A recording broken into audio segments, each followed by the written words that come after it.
Un domingo en la mesa familiar, mi hija Laura miraba el teléfono, mi hijo Pablo sonreía, pero mi nuera Carmen tropezó. Un frasco cayó. Y la nota de Sofía llama al 112. Descubrí que planeaban declararme incapacitada, robar mi casa, el fruto de toda una vida valorado en miles de euros. Mi indignación no tuvo límites.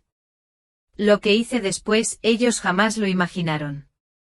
Antes de continuar, suscríbete al canal y cuéntanos desde dónde estás escuchando en los comentarios. Me llamo Elena García.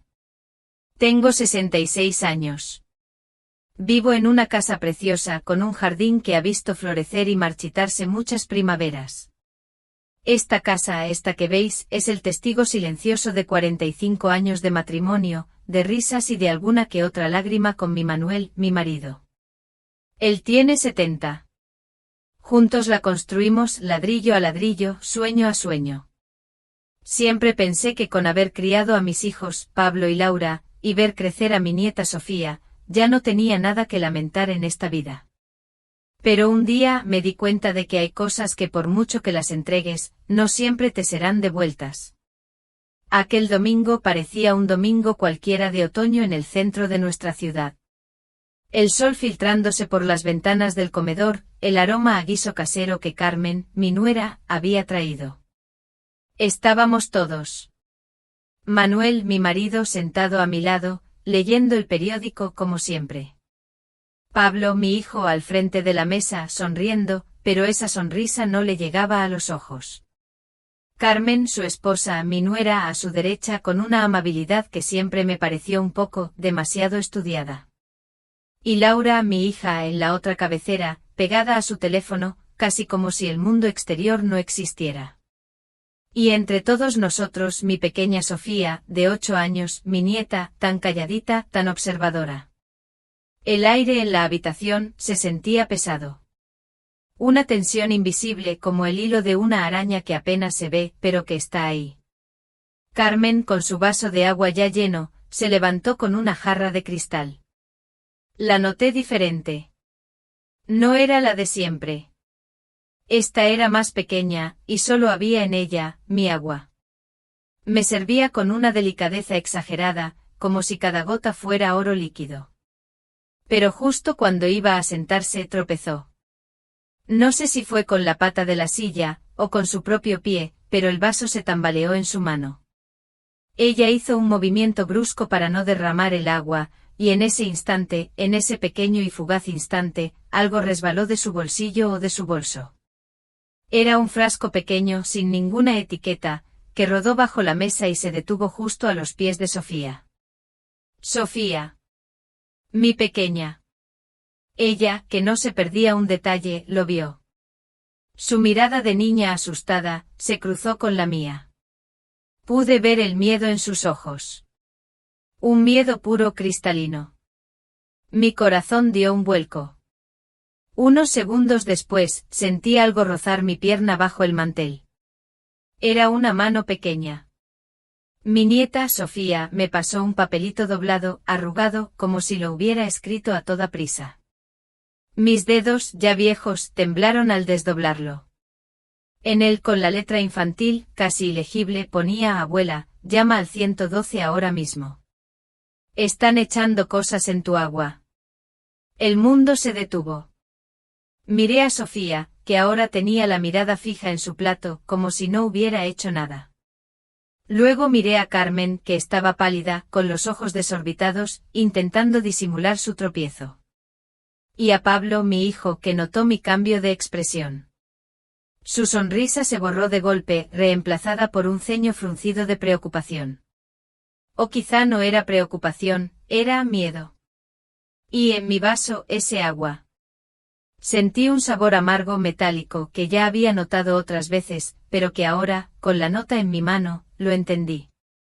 No lo dudé. No podía dudar. Mi mente, aunque sentía una extraña pesadez, sabía lo que tenía que hacer. Fingiendo un pequeño mareo, una confusión de esas que Pablo y Carmen ya esperaban de mí, saqué mi viejo teléfono. Ese que Manuel siempre me dice que debería cambiar por uno más moderno. El ladrillo, como él lo llama. No era un teléfono inteligente, no. Pero sabía marcar. Con dedos que temblaban un poco, marqué el 112, el número de emergencias. Sí, musité intentando que mi voz sonara débil, confusa, pero lo suficientemente clara para que la persona al otro lado me entendiera. Creo que me están drogando en mi casa, mi hijo y mi nuera, por favor, vengan rápido. Pablo, al verme, se puso pálido. Muy pálido. Su rostro, antes sonriente, ahora era una máscara de terror. Carmen, mientras tanto, intentó, de forma muy discreta, recoger el frasquito del suelo. Pero ya era tarde. Yo lo había visto, Sofía lo había visto. Y ahora, alguien más, al otro lado del teléfono, también lo sabía. El silencio en la mesa se hizo insoportable. Nadie hablaba. Manuel, ajeno a casi todo, seguía masticando lentamente su comida, sin entender la tormenta que se desataba a su alrededor. Laura seguía pegada a su teléfono, ignorando, o fingiendo ignorar, la tensión palpable. Entonces, a lo lejos, un sonido. Débil al principio, luego más fuerte. Una sirena. Una sirena de Policía Nacional. Se acercaba. Se hizo ensordecedora y finalmente se detuvo justo delante de mi casa. Los cristales temblaron un poco. Y en ese mismo instante, Pablo y Carmen entraron en pánico. Sus ojos se abrieron desmesuradamente, sus respiraciones se aceleraron. Era el terror. El terror de verse descubiertos. Pero para entender el porqué de aquel miedo, de aquella traición, de aquel domingo que lo cambió todo, tengo que llevaros atrás en el tiempo. Tengo que contaros cómo empezó todo 3 semanas antes, en otro almuerzo de domingo, cuando la primera grieta apareció en el hogar que Manuel y yo habíamos construido con tanto amor. Después de aquello, después de las sirenas, del pánico en los ojos de Pablo y Carmen, mi mente se aferró al pasado. Tuve que retroceder, como quien rebobina una vieja cinta de vídeo, para entender cómo habíamos llegado a ese punto. Todo había comenzado hacía solo 3 semanas. Otro domingo. Otro almuerzo familiar. Ese día, Manuel, mi marido, había salido a comprar el periódico como hacía cada domingo. Era su ritual. Ese pequeño momento de paz en la terraza de la cafetería, con su café y las noticias. Pensándolo ahora, fue como si Pablo y Carmen hubieran calculado el momento perfecto para pillarme a solas. Siempre traían a Sofía los domingos. Siempre. Pero aquella vez llegaron solos. Sus caras eran diferentes. No eran las caras de mis hijos, de mis seres queridos. Había una seriedad tensa, fría. Mamá, tenemos que hablar contigo, dijo Pablo, entrando en el salón. Evitó mi mirada, sentándose en el sofá grande. Carmen, mi nuera, se quedó de pie como una estatua. Parecía prepararse para una batalla. Y yo, Georgina García, con 66 años, ya sentía que el aire en la sala se volvía denso, pesado. Como si una tormenta estuviera a punto de desatarse. ¿Hablar de qué, hijos?, pregunté. Ya lo intuía. Ya sabía que lo que viniera no me gustaría. Es sobre la casa, mamá, continuó Pablo, y por fin me miró. Sus ojos, los mismos ojos que de niño me miraban con adoración, ahora tenían un brillo extraño. ¿Y sobre tu futuro? Carmen asintió con una sonrisa que no me llegó. Sí, Elena. Verás, ya tienes 66 años. Esta casa es demasiado grande para vosotros, para ti y para Manuel. No podéis mantenerla como antes. Aquello era una mentira. Una gran mentira. Manuel y yo, a pesar de los años, cuidábamos nuestra casa con esmero. El jardín estaba impecable, las paredes recién pintadas, cada rincón limpio como un espejo. Esta casa era nuestro orgullo. Era el fruto de 40 años de trabajo. 40 años de Manuel levantándose a las 5 de la mañana para ir a la fábrica, 40 años de ahorrar cada céntimo, de negarnos caprichos, de sacrificarlo todo para que Pablo y Laura pudieran estudiar, para que tuvieran ropa decente, para que nunca les faltara de nada. Manuel y yo hemos estado pensando, dijo Carmen, tomando la mano de Pablo. Su voz era dulce, demasiado dulce. Sería mejor que nos transfirierais la casa ahora, como un adelanto de la herencia. Así podríais mudaros a un lugar más pequeño, más cómodo para vuestra edad. La palabra cinismo se me clavó en el pecho. Me golpeó como una bofetada. Un adelanto de herencia. Repetí lentamente, Pablo, Carmen, esta casa no es solo un inmueble. Es nuestro hogar. Es donde criamos a Pablo, a Laura. Donde celebramos vuestros cumpleaños. Donde está toda nuestra vida. Mamá, no seas sentimental, me interrumpió Carmen con un tono frío. Es solo una casa. Y francamente sois demasiado mayores para mantener algo tan grande. Sería más responsable por vuestra parte pensar en nosotros, en Sofía, en el futuro de ella. Ahí estaba. La carta que siempre jugaban. Mi nieta. Como si yo no pensara en Sofía a cada segundo de cada día. Como si no fuera yo quien le compraba el material escolar cuando ellos andaban justos de dinero. ¿Quién le hacía los disfraces para las obras de teatro del colegio? ¿Quién la cuidaba cuando se ponía malita y ellos tenían que trabajar? Pablo por fin habló. Su voz, ahora, era un susurro. Tenemos deudas, mamá. Deudas muy grandes. Si no las pagamos pronto, lo vamos a perder todo. ¿Y Sofía? Sofía no se merece pasar por eso. Mi hijo. Mi propio hijo. No me estaba pidiendo ayuda.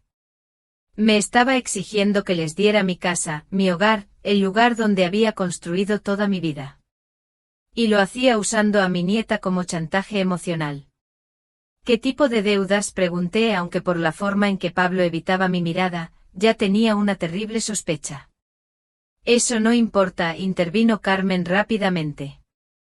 Lo importante es que podemos solucionarlo si tú nos ayudas, si nos das la casa. No, dije con firmeza. Esta casa no está en venta. Y mucho menos voy a dárselas para que paguéis deudas que ni siquiera tenéis la valentía de confesarme. La cara de Carmen se transformó. La máscara de amabilidad se rasgó como un vestido viejo. Elena, creo que no entiendes la gravedad de la situación. No estamos pidiendo.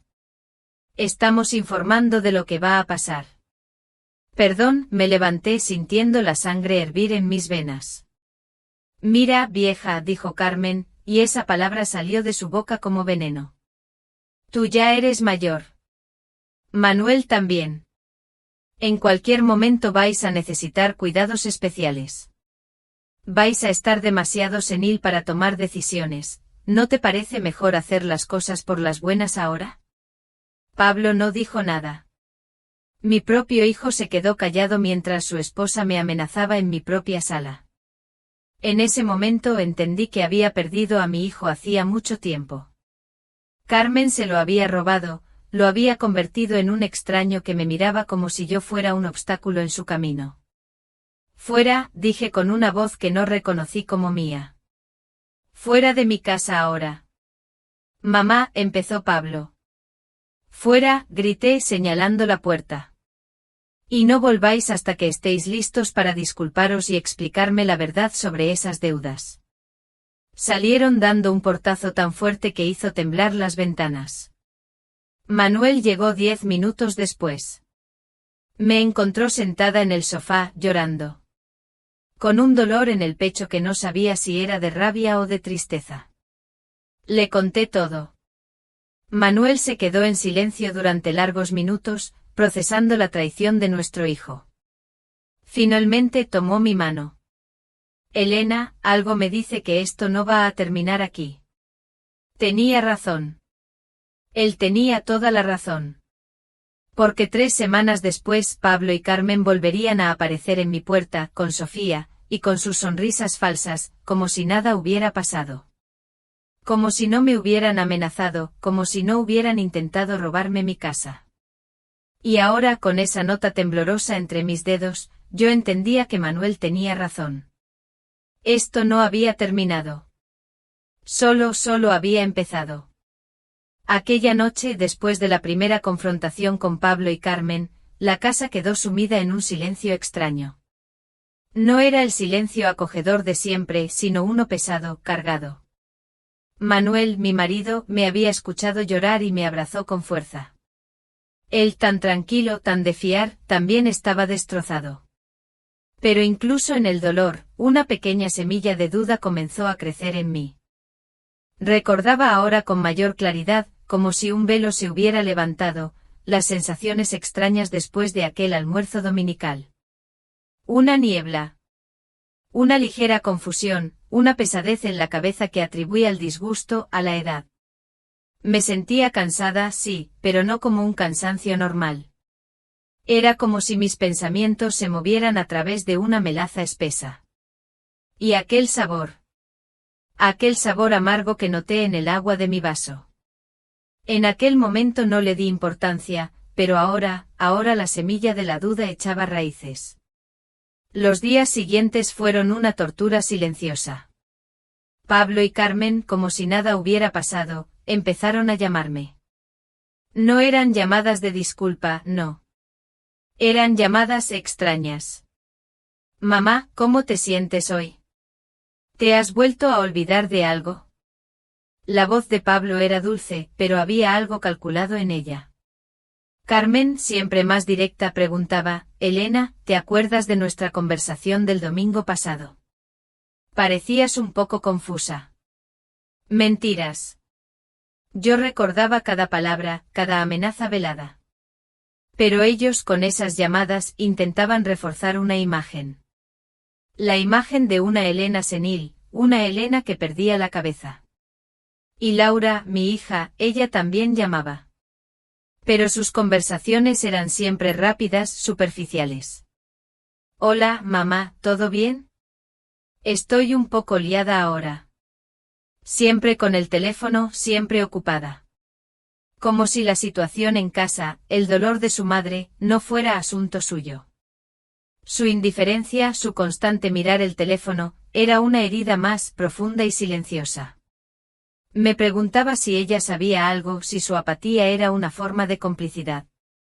Pero la señal más clara, la que encendió todas las alarmas en mi mente, fue el agua. Empecé a fijarme. En cada llamada, en cada visita, aunque las visitas se espaciaron después de la discusión, Pablo o Carmen mencionaban el agua. Mamá, bebe más agua, es buena para ti. Y siempre era de una jarra distinta. Una jarra que parecía ser solo para mí. Y el sabor, ese sabor amargo apenas perceptible, pero inconfundible. Estaba en mi agua. Solo en mi agua. Nunca en la de Manuel, nunca en la de Sofía. Una tarde, mientras ayudaba a Carmen a recoger la mesa después de un breve café, yo ya no me atrevía a comer nada si ellos lo preparaban, conseguí quedarme a solas en la cocina un momento. Con el corazón latiéndome con fuerza, tomé el vaso del que había bebido. En el fondo, contra la luz de la ventana, vi un residuo.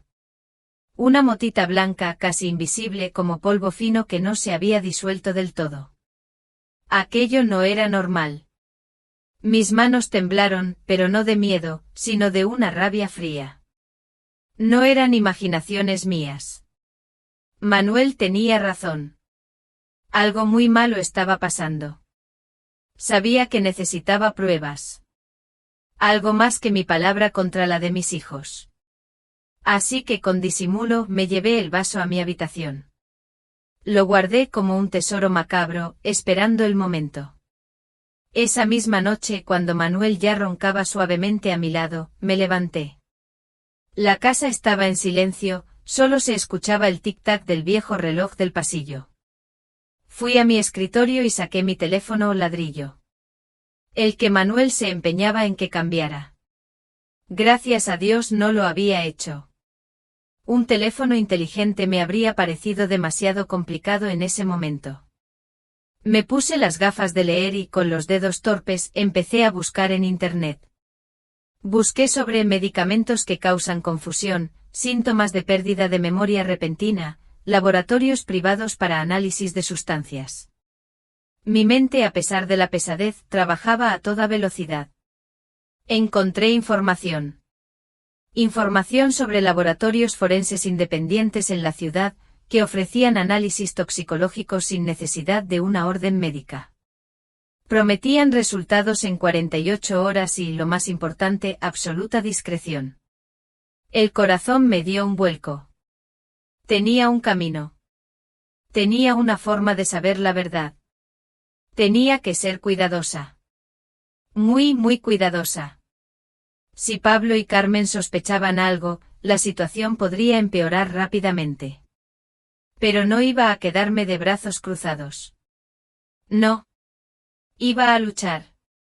Por mí, por Manuel, por Sofía. Queridos amigos, ¿alguna vez se han sentido engañados por alguien cercano? ¿Qué harían si sus propios hijos intentaran aprovecharse de ustedes? Déjenme sus comentarios aquí abajo. Sus historias y opiniones son muy valiosas para mí. El camino hacia la verdad es a menudo solitario y lleno de espinas. Después de encontrar aquella motita blanca en el fondo de mi vaso, y de pasarme la noche buscando respuestas en mi viejo teléfono, supe que no podía seguir esperando. Tenía que actuar. Y tenía que hacerlo sin que Manuel, mi marido, sospechara nada. Él ya sufría bastante con la actitud de nuestros hijos. Así que a la mañana siguiente me puse mi mejor vestido, me arreglé el pelo y le dije a Manuel que tenía una cita con la ginecóloga. Una revisión de rutina, amor, le dije intentando sonar natural. Él asintió, me dio un beso en la frente y me pidió que tuviera cuidado. 45 años de matrimonio y aún se ponía nervioso con mis visitas al médico, sobre todo si eran cosas de mujeres.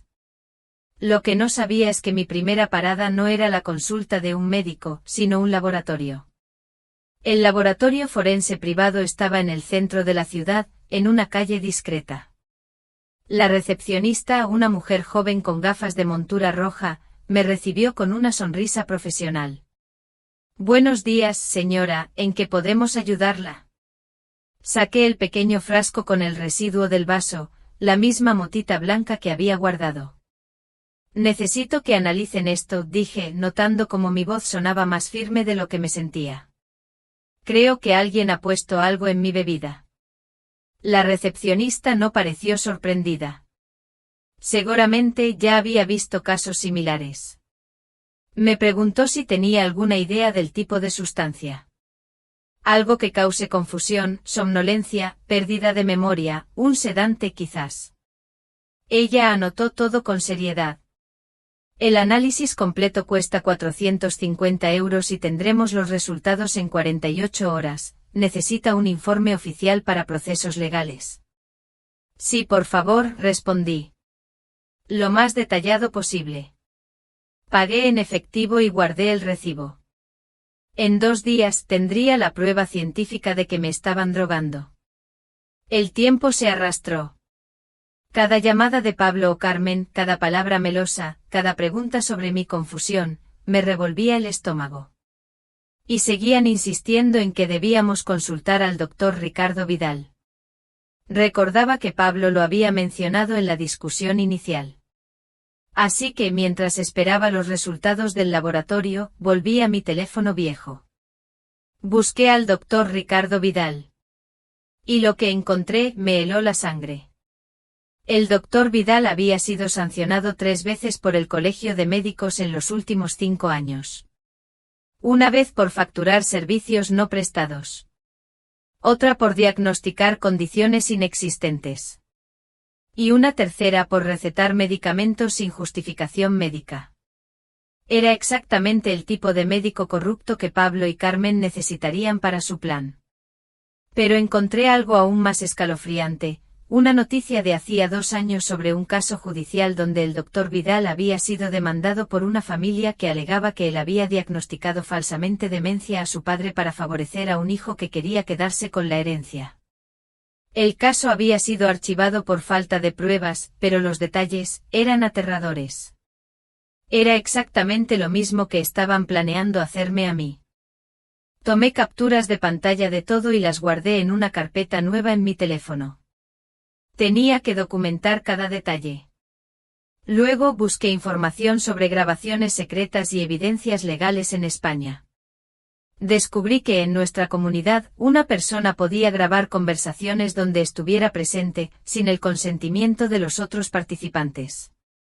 Esto significaba que si pudiera grabar a Pablo y Carmen admitiendo su plan, sería una prueba válida en un tribunal.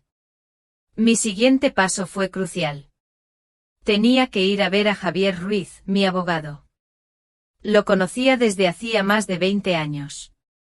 Había llevado la compra de nuestra casa, nuestros testamentos y algunos problemas menores a lo largo de los años.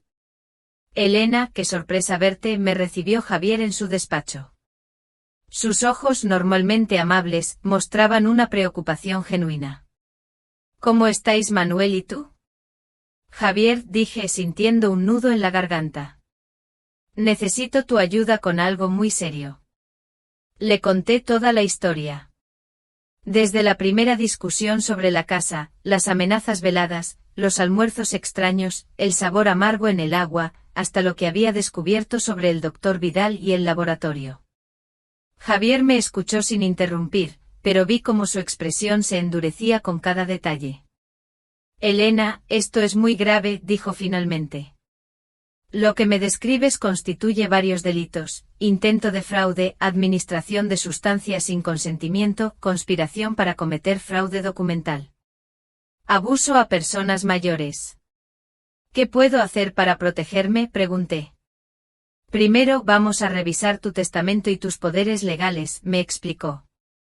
Nos aseguraremos de que solo Manuel pueda tomar decisiones médicas por ti, y solo en caso de incapacidad real y documentada por médicos independientes. Y si intentan declararte incapacitada, con las pruebas que estás reuniendo, será imposible. Se inclinó hacia mí. Pero necesitamos más evidencias, puedes grabar sus confesiones. Estoy trabajando en ello, respondí. Javier me entregó un pequeño grabador digital, del tamaño de una barra de labios.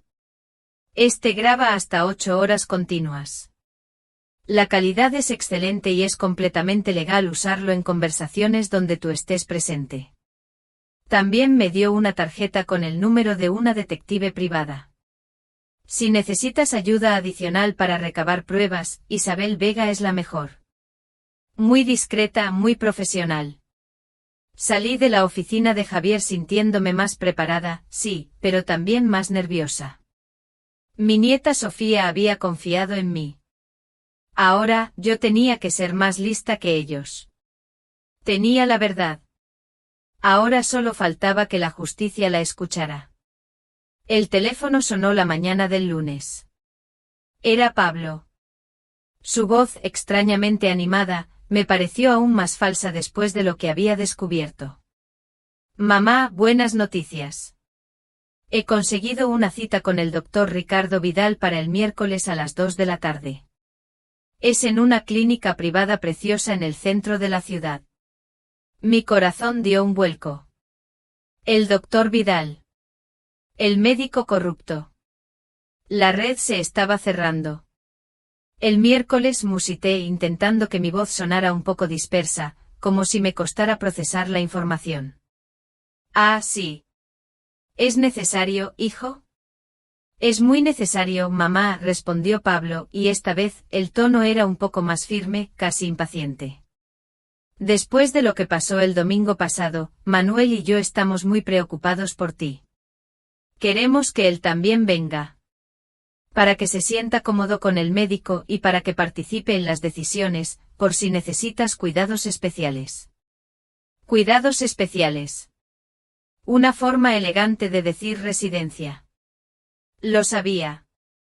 Estaban acelerando el plan. Entiendo, hijo, dije con un suspiro. Nos vemos el miércoles, entonces. Después de colgar, me senté en el sofá, el teléfono viejo en mi regazo. La palabra mentira me quemaba en la garganta. Estaba actuando manipulando a mi propio hijo, al que había llevado en mis entrañas. Era una sensación horrible, pero sabía que no tenía otra opción. Tenía que protegerme. Tenía que proteger a Manuel. Y tenía que proteger a Sofía. Manuel, mi Manuel, estaba en el jardín, regando sus rosales.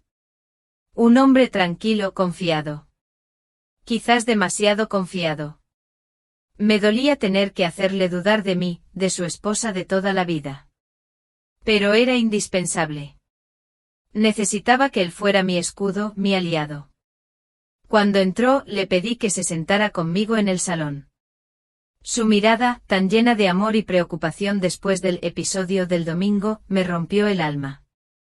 Elena, me dijo, tomando mi mano. Pablo ha llamado. ¿De verdad no recuerdas nada del almuerzo del domingo? Sentí una punzada de culpa. Odiaba mentirle, odiaba hacerle dudar de mi cordura. Pero era parte de la farsa. Manuel, amor, comencé cogiendo su mano con más fuerza. Necesito contarte algo. Algo muy difícil. Le conté todo. Desde el frasquito que cayó de Carmen, la nota de Sofía, el sabor amargo del agua, el laboratorio forense privado y el informe del lorazepam. Le hablé de mi investigación sobre el doctor Ricardo Vidal, de sus sanciones, de aquel caso judicial de la herencia. Y finalmente le mostré el grabador digital que Javier Ruiz me había dado. Manuel me escuchó en silencio. Su rostro se fue transformando. De la preocupación, pasó a la incredulidad, luego a un miedo profundo. Y finalmente a la rabia. La rabia en sus ojos era la más pura que le había visto nunca. Sus nudillos se pusieron blancos al apretar mi mano. Elena, ¿estás segura?, me preguntó, su voz apenas un susurro. ¿De verdad nuestros hijos? Había algo de incredulidad en su voz, una última resistencia a creer lo que yo le estaba diciendo sobre su propio hijo, sobre su propia sangre. ¿No será que hemos estado demasiado preocupados y ellos solo quieren lo mejor para ti? Respiré hondo. Este era el momento. El momento de su fe. Manuel, le dije mirándole directamente a esos ojos que me habían visto envejecer, esos ojos que me habían amado sin reservas durante 45 años. ¿Alguna vez te he mentido en todos estos años de matrimonio, alguna vez? Él me miró fijamente durante unos largos segundos. Los segundos parecieron eternos. Finalmente su mirada se ablandó. Un asentimiento lento y pesado. Nunca, Elena. Nunca me has mentido. Entonces continué, mi voz ahora más firme, confía en mí cuando te digo que hay algo muy, muy grave sucediendo aquí. Algo que Pablo y Carmen nos están ocultando. No estoy senil, Manuel. Me están drogando. Quieren mi casa. Quieren mi vida. Otro largo silencio. Manuel procesó cada palabra. Cada horrible verdad. Su expresión se endureció. El miedo dio paso a una determinación férrea. Tomó mi cara entre sus manos. Confío en ti, Elena. Siempre lo he hecho. Esas palabras. Esas pocas palabras. Eso era todo lo que necesitaba escuchar. El escudo de su confianza. Mi Manuel, mi roca, estaba a mi lado. Juntos hablamos sobre la estrategia para el miércoles. Yo seguiría interpretando el papel de la mujer confundida, la que olvidaba las cosas. Y él, Manuel, sería el marido preocupado, que aún no terminaba de entender la magnitud del problema, pero que confiaba en sus hijos. Un papel difícil para él, lo sé, pero necesario. La noche del martes. La víspera de la cita con el doctor Vidal. Dormí poco. Revisé el grabador digital una y otra vez, asegurándome de que funcionara, de que estuviera bien cargado. Luego lo escondí cuidadosamente en el bolsillo interior de mi bolso. El miércoles llegó como una tormenta anunciada. Yo sabía que sería el momento más peligroso. La farsa de Pablo y Carmen alcanzaría su punto álgido. Pero esta vez no estaba sola. No. Esta vez tenía a Manuel a mi lado. Y lo más importante, tenía la verdad. El miércoles llegó con una luz fría y un nudo en mi estómago. Pablo y Carmen aparecieron a la 1:30, con esas sonrisas falsas que ya me resultaban tan familiares. Venían vestidos de forma más formal de lo habitual, como para dar una impresión de respetabilidad. Pablo me ofreció su brazo como si yo fuera una anciana frágil que necesitaba apoyo para caminar. ¿Lista, mamá?, preguntó y su voz sonaba extrañamente aguda.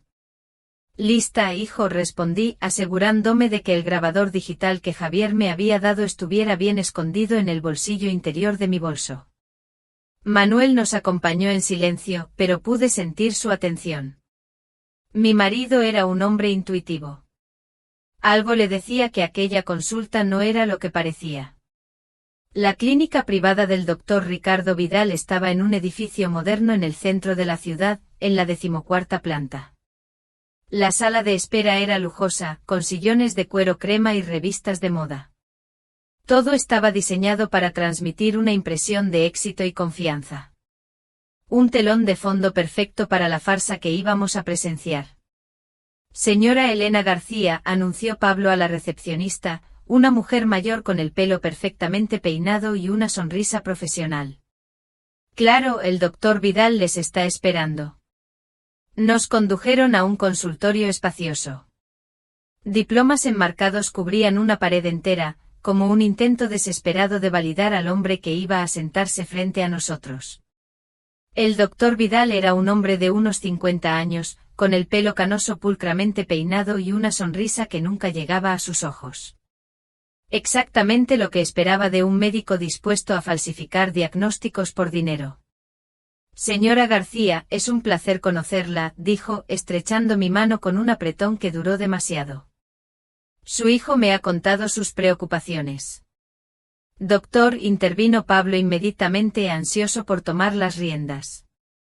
Como le expliqué por teléfono, mamá ha estado teniendo episodios de confusión, pérdida de memoria, desorientación temporal. Entiendo, asintió Vidal, tomando notas en una libreta. ¿Con qué frecuencia ocurren estos episodios? Cada vez con más frecuencia, mintió Carmen sin pestañear.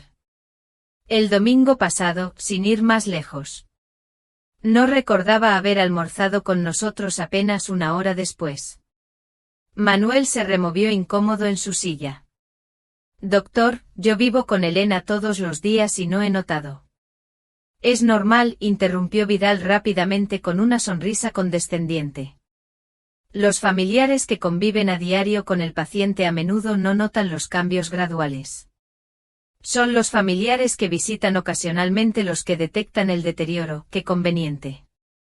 Una explicación perfecta para descartar el testimonio de Manuel. ¿Tiene alguna grabación de estos episodios?, preguntó Vidal, dirigiéndose directamente a Pablo. Casualmente sí, respondió Pablo, sacando su teléfono con una presteza ensayada. El domingo grabé un momento en que mamá parecía completamente perdida. Mi corazón se aceleró. Este era el momento que esperaba. Pablo puso el vídeo que habían grabado cuando fingí estar confundida después del almuerzo. En la pantalla me veía a mí misma, aparentemente desorientada, preguntando dónde estaba y si Sofía había estado en casa. La actuación parecía convincente, demasiado convincente. Sentí una punzada de dolor al ver mi propia imagen, tan vulnerable, tan manipulada. Como pueden ver, explicó Pablo, no recordaba nada del almuerzo que habíamos tenido una hora antes. Muy preocupante, murmuró Vidal, tomando más notas. Señora García, ¿usted recuerda haber grabado este vídeo? Era una pregunta trampa. Si decía que sí, contradecía la evidencia del vídeo. Si decía que no, confirmaba su diagnóstico de pérdida de memoria. No muy claro, respondí con cuidado, dejando que mi voz sonara dudosa. Recuerdo estar cansada esa tarde. ¿Y recuerda el almuerzo del que habla su hijo? Vagamente respondí. Como en una neblina. Vidal asintió con satisfacción. Bien, vamos a hacer unas sencillas pruebas cognitivas. Durante los 20 minutos siguientes, Vidal me hizo preguntas diseñadas para evaluar mi memoria y orientación. Respondí la mayoría correctamente, pero fingí confusión en algunas fechas y nombres que una persona con demencia precoz podría olvidar. ¿Qué día es hoy?, preguntó. Miércoles, respondí de inmediato. ¿Qué fecha? Dudé un momento. 15 de marzo, 18 de marzo. Él me corrigió suavemente. ¿En qué año estamos? ¿2024? ¿Recuerda que desayunó hoy? Fingí pensar profundamente. Café y tostadas. No estoy segura. Manuel me miraba con preocupación genuina. Odiaba engañarle, pero necesitaba que aquella farsa fuera creíble. Después de las pruebas, Vidal pidió hablar a solas con Pablo y Carmen. Manuel y yo esperamos en una sala adyacente. Elena, me susurró Manuel, cogiendo mi mano.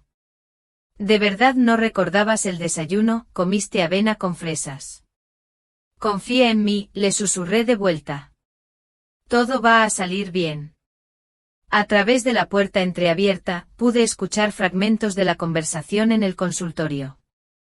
Síntomas consistentes con demencia precoz, deterioro cognitivo progresivo, recomiendo evaluación para determinar capacidad, cuidados especializados pueden ser necesarios. Después de 10 minutos, nos llamaron de nuevo al consultorio.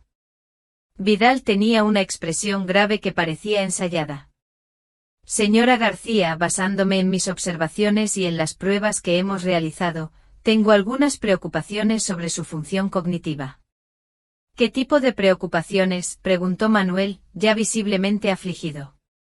Los síntomas que presenta su esposa son consistentes con las etapas iniciales de demencia senil, dijo Vidal, con una voz de autoridad. La pérdida de memoria reciente, la confusión temporal, la dificultad para recordar eventos recientes.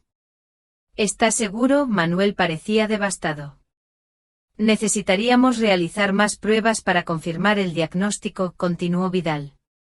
Pero les recomiendo encarecidamente que empiecen a considerar opciones de cuidado especializado. ¿Cómo cuáles?, preguntó Pablo, fingiendo sorpresa. Hay excelentes centros de cuidado geriátrico especializados en pacientes con demencia, respondió Vidal. Lugares donde ella puede recibir la atención médica constante que va a necesitar. Doctor, intervine manteniendo mi voz temblorosa, ¿no hay tratamientos, medicamentos que puedan ayudar? En etapas tan avanzadas como la suya, los medicamentos tienen una eficacia limitada, dijo, mirándome directamente. Lo más importante es garantizar su seguridad y la de su marido. Etapas avanzadas. Según este charlatán, yo tenía demencia avanzada basándose en una consulta de 30 minutos y un vídeo fabricado. ¿Con qué rapidez suele progresar?, preguntó Carmen con falsa preocupación. En casos como este el deterioro puede ser muy rápido, semanas o meses, sentenció Vidal. Es importante actuar pronto. Entiendo, dijo Pablo. ¿Podría recomendarnos algún centro específico? Tengo varios con los que trabajo frecuentemente, puedo darles referencias. ¿Y en términos legales?, preguntó Carmen, y en su voz noté una tensión apenas disimulada. Necesitaríamos algún tipo de documentación para proteger los intereses de Elena. Ahí estaba. Era la pregunta que habían venido a hacer. En casos de demencia confirmada, es recomendable establecer un poder legal para que familiares responsables puedan gestionar sus asuntos financieros y médicos, respondió Vidal, casi recitando de memoria. Usted podría proporcionar la documentación médica necesaria, insistió Pablo, y su voz tembló un poco de la impaciencia. Claro, puedo preparar un informe detallado sobre el estado mental de la señora García. Era exactamente lo que habían venido a buscar. Un diagnóstico falso que les permitiría tomar el control de mis bienes y encerrarme. Doctor, dijo Manuel finalmente y pude sentir su dolor genuino, a mí me gustaría una segunda opinión. Vidal se tensó ligeramente. Claro, es su derecho, aunque debo advertirle que cada día que pasa sin tratamiento adecuado es un día perdido. ¿Con qué médico nos recomienda que consultemos?, preguntó Manuel. Vidal nombró a 2 médicos que yo sospechaba, también estarían comprados, o al menos dispuestos a confirmar su diagnóstico sin hacer preguntas incómodas. Salimos del consultorio con una consulta para la semana siguiente y una lista de centros de cuidado especializado que Vidal había recomendado personalmente. En el ascensor, Pablo y Carmen intercambiaron miradas de triunfo. Creían que todo estaba saliendo según el plan. Pero yo tenía algo que ellos no sabían. En mi bolso el grabador digital había capturado toda la consulta, incluyendo las preguntas específicas sobre documentación legal y el tono claramente transaccional de toda la conversación. Tenía al médico corrupto en grabación. Ahora solo necesitaba los resultados del laboratorio para completar mi evidencia. La justicia estaba cada vez más cerca.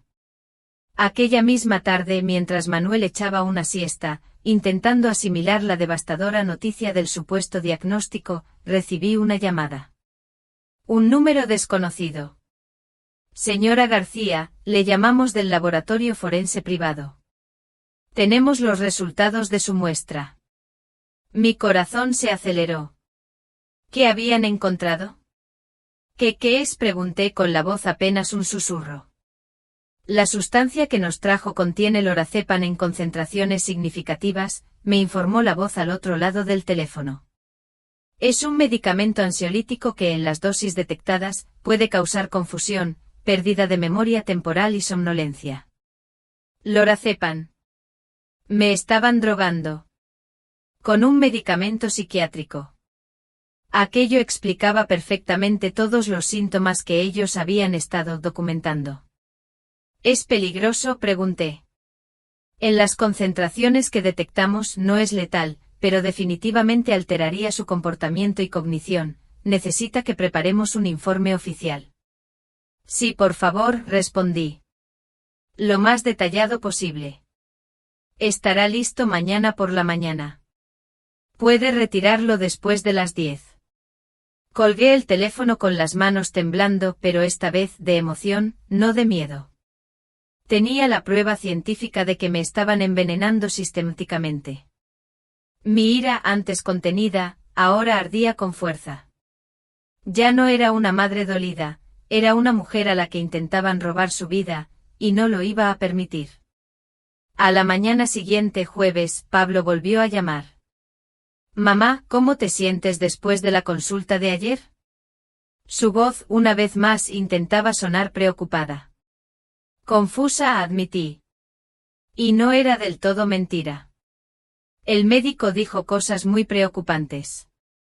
Lo sé, mamá, es difícil de aceptar, dijo con un tono que pretendía ser compasivo. Pero Carmen y yo hemos estado investigando los centros que el doctor Vidal recomendó. Hay uno particularmente bueno, muy cerca de nuestra casa. Por supuesto. Un lugar donde podrían visitarme con frecuencia para asegurarse de que siguiera drogada y silenciada. ¿Podrías venir a almorzar el domingo de nuevo?, continuó Pablo. Queremos hablar con Manuel y contigo sobre las opciones. ¿Estará Sofía? Sí, claro, respondió él mismo, sin esperar mi respuesta. Ya sabes lo mucho que le gusta verte. Mi pobre nieta. Tendría que presenciar otra sesión de envenenamiento de su abuela. Pero esta vez yo estaría preparada. Está bien, hijo. Nos vemos el domingo. Colgué. La farsa continuaría. Después de la llamada, fui directamente al laboratorio. La técnica me entregó un sobresellado con el análisis completo. Señora García, me dijo en voz baja. No soy quien para dar consejos, pero si alguien la está drogando sin su consentimiento, debería contactar con las autoridades. Ya estoy trabajando en ello, le aseguré, sintiendo un escalofrío. Mi siguiente parada fue la oficina de Javier Ruiz. Mi abogado leyó el informe del laboratorio con expresión grave. Elena, esto es una evidencia sólida de intento de envenenamiento. Combinado con la grabación del consultorio médico, tienes un caso muy fuerte. ¿Qué hago ahora?, pregunté. Mi voz sonaba más fría de lo que esperaba. Necesitamos más evidencia de la conspiración, me explicó Javier. Si puedes grabar a Pablo y Carmen admitiendo que te están drogando, tendríamos todo lo necesario para presentar cargos criminales. Van a venir el domingo de nuevo, le dije. Probablemente intentarán drogarme otra vez. Javier se inclinó hacia adelante. Elena, lo que voy a sugerir es arriesgado, pero podría darnos la evidencia definitiva que necesitamos. Me explicó su plan. Era peligroso. Muy peligroso. Pero era la única manera de pillar a Pablo y Carmen infraganti. Tenía que ser más astuta que nunca. Sofía ya había corrido riesgos suficientes al avisarme. No podía exponerla más. Esta vez yo misma sería la carnada. El domingo llegó nublado y frío. Yo estaba lista. Con 3 grabadores digitales bien escondidos. Uno en mi bolso, otro pegado bajo la mesa del comedor, y un tercero en la cocina. El corazón me latía con fuerza. Pero no era miedo. Era la determinación. La determinación de una madre, de una esposa, de una abuela. Había llegado el momento de la verdad. Sé que será un día difícil. Sé que dolerá ver la maldad de mis propios hijos. Pero no puedo echarme atrás. No. Estoy luchando por mi dignidad. Por mi hogar. Por Manuel. Y sobre todo por Sofía. Porque ella merece crecer en un mundo donde la justicia prevalezca y donde la familia signifique amor, no traición. Queridos amigos, si ustedes estuvieran en mi lugar, ¿qué harían? Si aún están escuchando hasta aquí, por favor comenten con el número 1 abajo, para que yo sepa que todavía hay amigos que me acompañan durante todo este viaje. Su presencia es el mayor ánimo para que pueda contar la última parte, sobre cómo enfrento a los seres queridos que me han traicionado. Muchas gracias a todos. El domingo llegó y con él, el aire denso de una batalla inminente. Mis 3 grabadores digitales estaban ocultos, listos. Carmen sirvió el agua de mi jarra especial, y el amargo familiar me confirmó que la farsa seguía. Tomé un sorbo manteniendo mi máscara de confusión. Pablo y Carmen con sonrisas ensayadas comenzaron su número. Mamá, creemos que debes considerar seriamente un centro de cuidado especializado, dijo Carmen. Hablaron de atención profesional, de seguridad y de la necesidad de vender mi casa para cubrir los 2.500 o 3.500 euros al mes que costaría. Manuel, mi marido, se veía visiblemente afectado. Esto es muy repentino, murmuró. Laura, mi hija, sentada al otro lado de la mesa, seguía con la mirada perdida en su teléfono, ajena, o fingiendo serlo. Sabía que era el momento. Miré a mis hijos con la voz temblorosa, pero con una claridad calculada. Pablo, Carmen, ¿por qué me siento tan cansada después de nuestros almuerzos aquí? ¿Hay algo en mi agua? Un silencio helado cayó sobre la mesa. Las sonrisas de Pablo y Carmen se desdibujaron. Laura levantó la vista del teléfono, sus ojos llenos de una ansiedad que antes no había visto. Manuel me miró perplejo. ¿Qué estás insinuando, Elena?, preguntó Manuel con voz grave. Creo que alguien me está drogando. Manuel, prueba el agua de mi vaso. Manuel alargó la mano, pero Carmen, con una rapidez sorprendente, apartó el vaso de un manotazo. No, Manuel.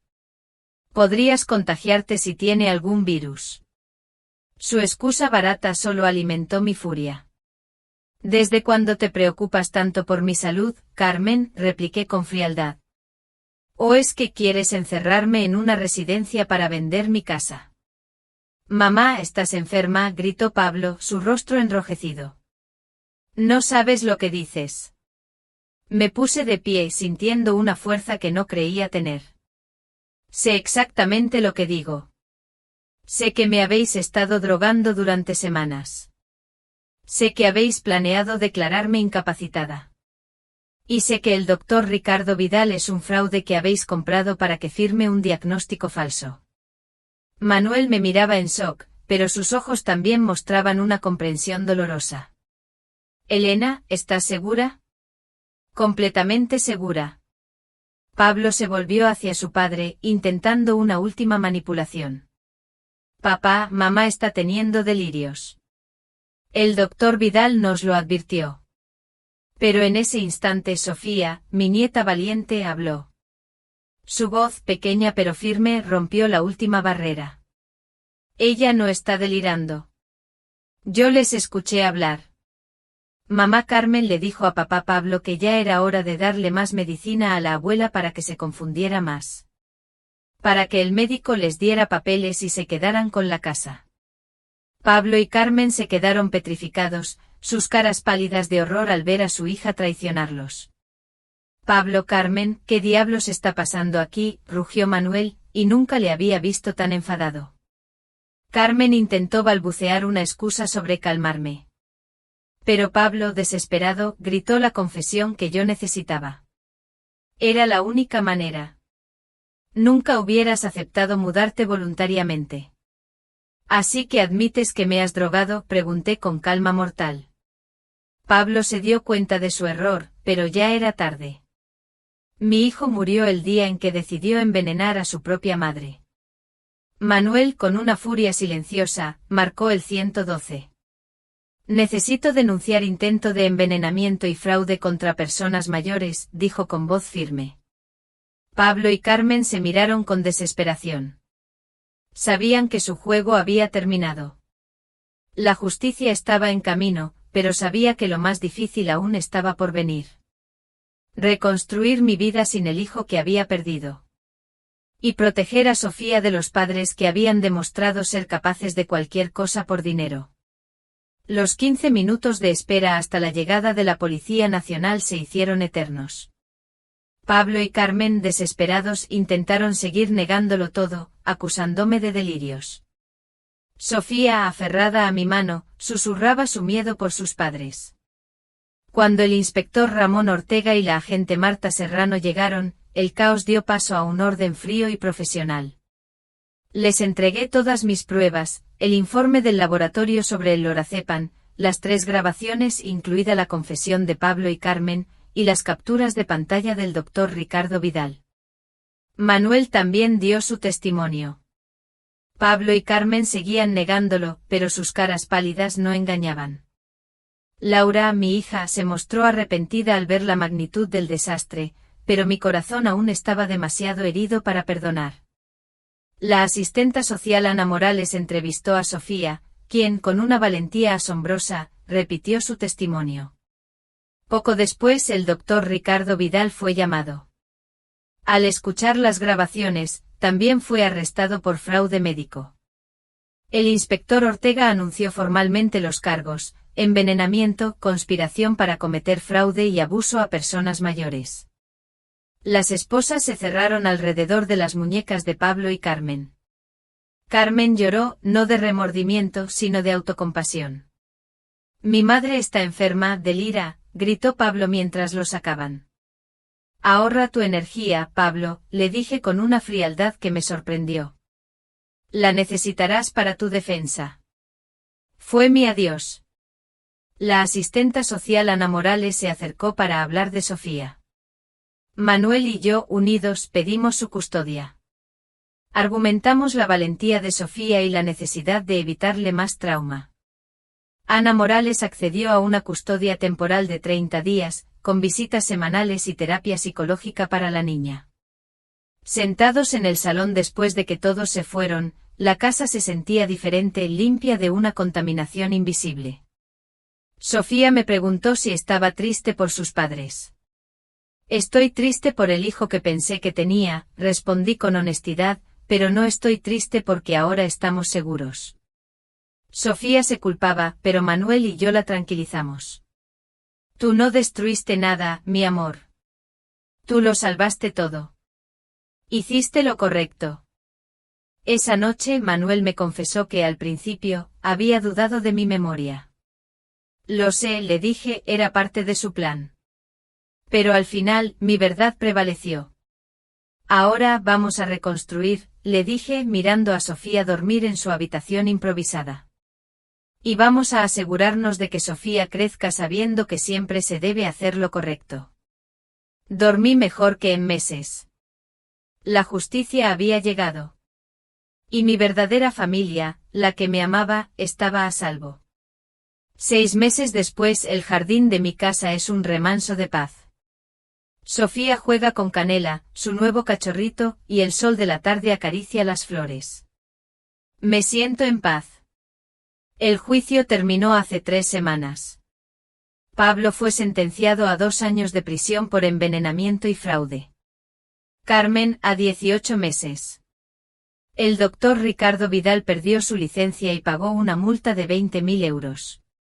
La justicia a su manera había llegado. No era el castigo lo que buscaba, sino la certeza de que no podrían hacernos más daño. La asistenta social Ana Morales confirmó la custodia permanente de Sofía con nosotros. Mi nieta ha florecido. De la niña asustada ha crecido una pequeña llena de vida, que ahora escribe ensayos sobre la persona más valiente que conozco yo. Ella es mi orgullo. Cuando Sofía me pregunta por Pablo, le digo que echo de menos al niño que fue, no al hombre que se perdió en la codicia. No estoy lista para perdonar, y las cartas de Pablo, igual que los intentos de Carmen por ver a Sofía, se quedan sin respuesta. Una noche en el porche Manuel me preguntó si alguna vez me arrepentía de haber luchado. Jamás, respondí sin dudar. Si no hubiera luchado, ahora estaría drogada en una residencia, y Sofía crecería creyendo que está bien traicionar a la familia por dinero.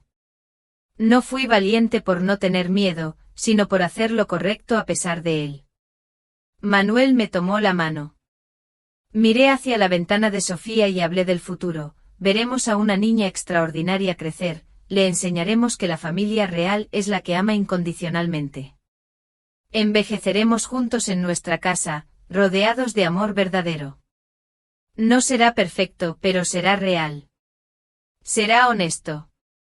Esa noche en mi diario escribí, 6 meses han pasado desde que entendí que la familia no siempre significa sangre, y que el amor verdadero a veces requiere decisiones dolorosas.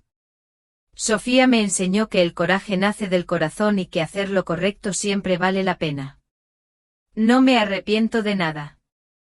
Mañana me despertaré con la mente clara y el corazón en paz. He ganado la batalla más importante de mi vida. La dignidad. Y con ella, la verdadera felicidad. La historia de Elena García termina aquí. Y tú, querido amigo, que has llegado conmigo hasta el final de este viaje. ¿Qué piensas de la decisión de Elena? ¿Habrías actuado de otra manera si hubieras estado en su lugar? Comparte tus reflexiones en la sección de comentarios. Leo cada una de vuestras palabras. Vuestra presencia, vuestras opiniones, significan mucho para mí. Si esta historia te ha hecho reflexionar o sentir algo especial, no olvides dejar un me gusta, compartirla con alguien a quien creas que también le conmoverá, y suscribirte al canal Vidas Cruzadas para no perderte las próximas historias. Nos vemos en la siguiente narración. Y quién sabe, la próxima vez, quizás seas tú quien escuche o quien cuente la historia de una vida cruzada.